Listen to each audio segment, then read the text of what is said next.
Welcome to our executive interview series at AI Talks, presented by AI Scoop.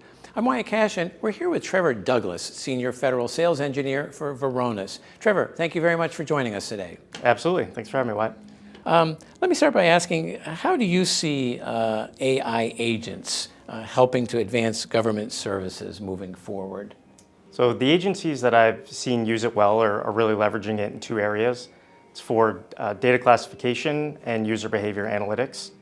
When they're able to have these in place, they're able to understand where all of their critical data is across the enterprise. This has really a critical and foundational piece of their overall security ecosystem. They're leveraging AI to automatically, one, identify the type of file, the context of it, and determine whether it's sensitive or not. This data is traditionally really hard to identify or previously required a lot of manual effort. So when they're able to have this complete view, it's allowing them to understand where all of their data is and find data they didn't even know they had to look for. The other big piece of it is we're constantly seeing the threat landscape increase, right? Attackers aren't taking a day off. We're seeing the tactics and the strategies constantly evolving, but the one thing is that their goal has never changed, right? It's always been that they're after your data. So this comes with a lot of risk, right? Because data is also exponentially growing. It's becoming harder to manage. The idea of an analyst just combing through billions of logs to find a needle in a haystack, it's just not a reality. So thankfully for them, AI also doesn't take a day off, and they're able to comb through all of those billions of logs automatically. They're enriching this activity to understand what normal behavior looks like, determining what devices are associated with what users, what time of day they log in, what data are they accessing, and more importantly, is that data sensitive?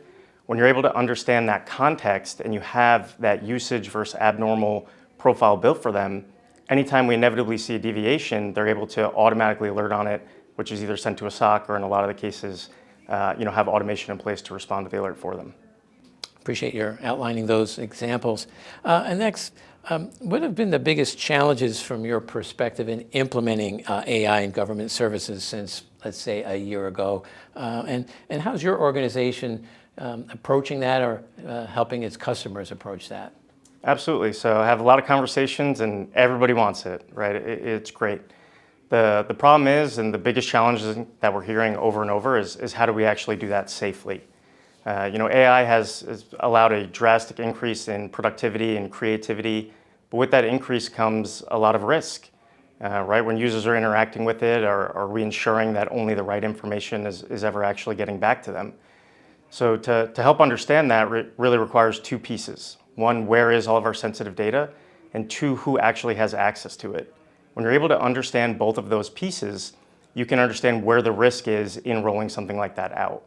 So once you've identified the risk, then it creates an easy target to remediate it, right? You can leverage automation to actually go out and reduce the permissions to data that users don't need access to.